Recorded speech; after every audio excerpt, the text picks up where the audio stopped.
Hi everybody, we are live again from Federation Event 2016. Day one is coming to a conclusion. Preparations are being made right now for liturgy, which will wrap up the day. I am standing here with Sister Mary Dacy, who is the chairwoman for this year's event, and she's going to talk to us a little bit about day one and what happened and all the excitement that took place. Hi, Sister Mary. Hi, Stephanie. Thank you. It has been an extraordinary day. We had a keynote presentation by Sister Mary Johnson, who is a sociologist, but who took data and actually made it interesting and asked us some really, really tough questions. I mean, really tough questions. Like what?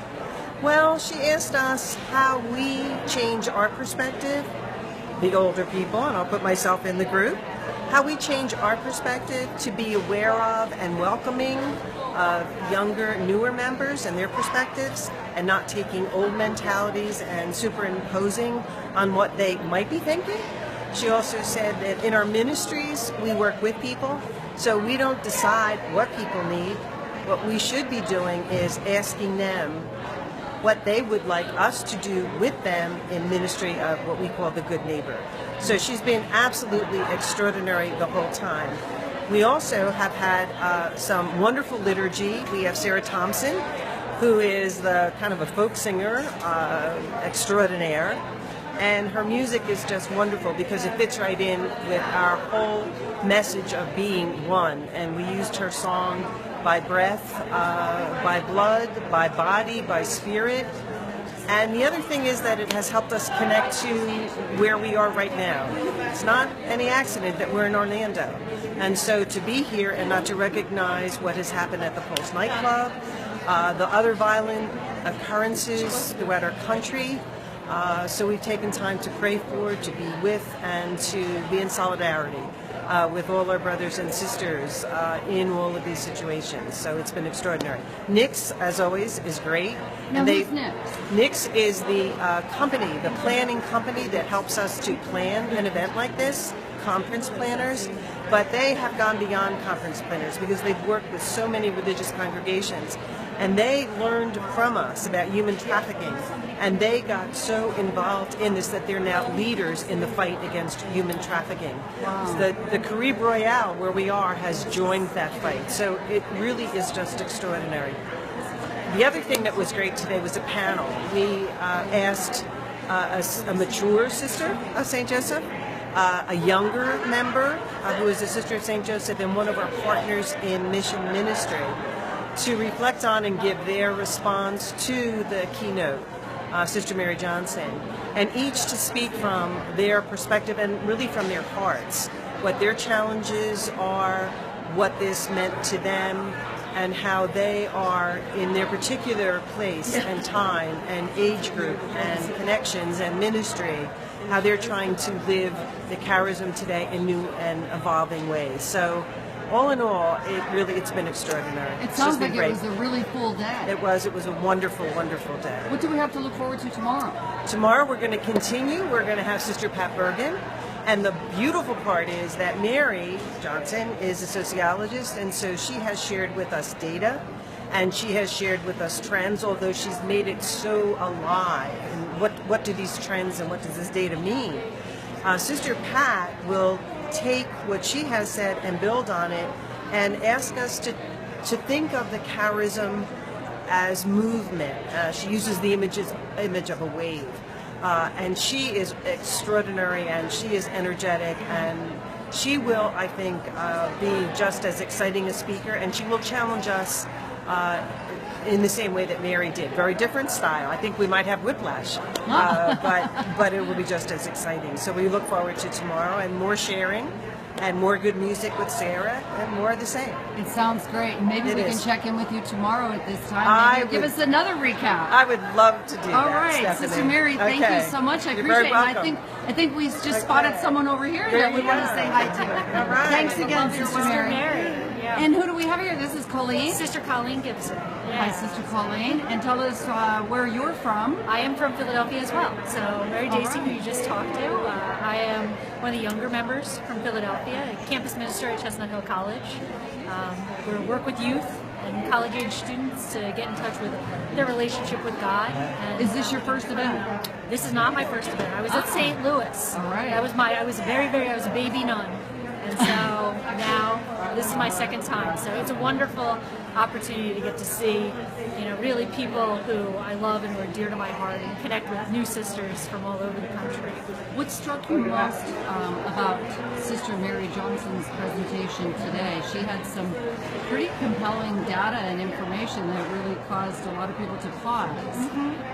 What struck you the most? I think I was struck by two things. I think looking towards the future, the idea that the people we serve are not going to be people who look like us. They're going to be people who are very different from us. And so really our call is to learn from those who we minister to. And I think we say that so often, but it's going to be concrete in the very near future, that the people who are sitting across from us have more to teach us than we will ever have to teach them. And that the stretching that is going to be involved in that, and the change that's going to call forth in us, to really hold people's stories and ask them, what does your life mean to you? And what does your faith mean to you? And how can I hold that and make that part of me? And then she ended on a perfect note, her lecture in the morning. She said, how are we listening to young people, and how are we listening to millennials? And as a millennial myself, to say, like, how are we both within a congregation listening to our younger members, but also how are we listening to the young people who we interact with on an everyday basis, and how are we hearing what their needs are and what their reality is in this world, and how can we meet that need and be one with them in that.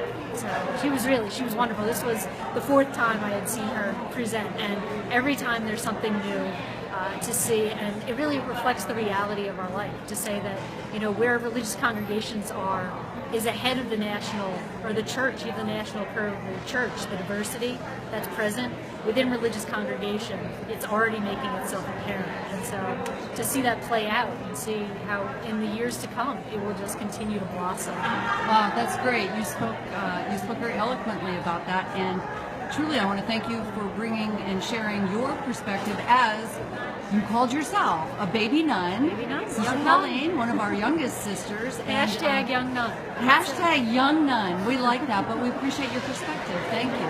Thanks for taking a couple minutes and talking to everybody on Facebook. Have a good one. All right, enjoy the event. Now, who's standing over here? Rosita, both of us. Hello, this is Sister Rosita. Yes. And Sister Mary. And say hello to everybody if you would on Facebook watching us live. Right now we have 3 live viewers. And tell everybody who you are, where you're from. I'm Sister Rosita Aranita, and out of all that graphs, I'm Hispanic, Asian, Caucasian. So I really enjoyed the talks because it's something that I've been really interested in, the multicultural aspect of how do we respond to it as congregations. So I'm glad that discussion, some of the facts were given and discussion has started because, in a number of years, minority will be the majority. It's true. I want to take a minute and I want to invite those who are watching us live right now, please feel free to give us a shout out. If you have a question for any of the sisters that we're talking to, write it in the comment box. We'll be able to see your comments as we're shooting live, and we'd love to get your feedback while we're doing this. So Sister Mary, tell us a little bit about yourself. I'm Mary McClone from the Sisters of St. Joseph of Carondelet, just like Rosita. I'm currently working on writing the history of the Sisters of St. Joseph. That's a big job. Indeed it is. It's great fun all over the country, in the United States. You're writing a history of the Sisters of St. Joseph in your community or The in United general? States. The United all States. Of us. Okay, all wonderful. Of us. Everybody who's here. From 36 till 2016, 180 years right now. I love it. That's great. And what I think is most exciting here is that it's not just Sisters of St. Joseph from the United States, but we've got a lot of international sisters from the Orient, from the Middle East, from Europe, from Latin America. It shows that we really are all over the world, and I think that's very exciting. Absolutely. Well, ladies, thank you so much for taking a few minutes and talking to everybody on Facebook. Enjoyed the event. Thank you. Thank you.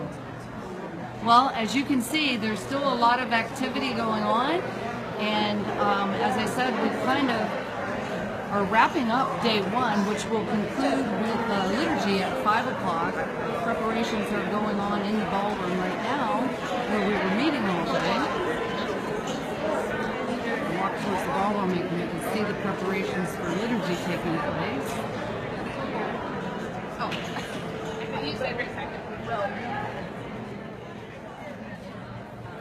So this room will be packed again in a few minutes.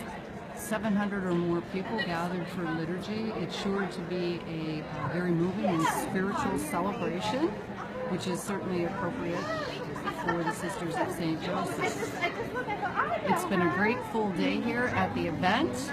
Thank you for tuning in, and we will be back with more live broadcasts from Federation Event 2016 as we go through the week.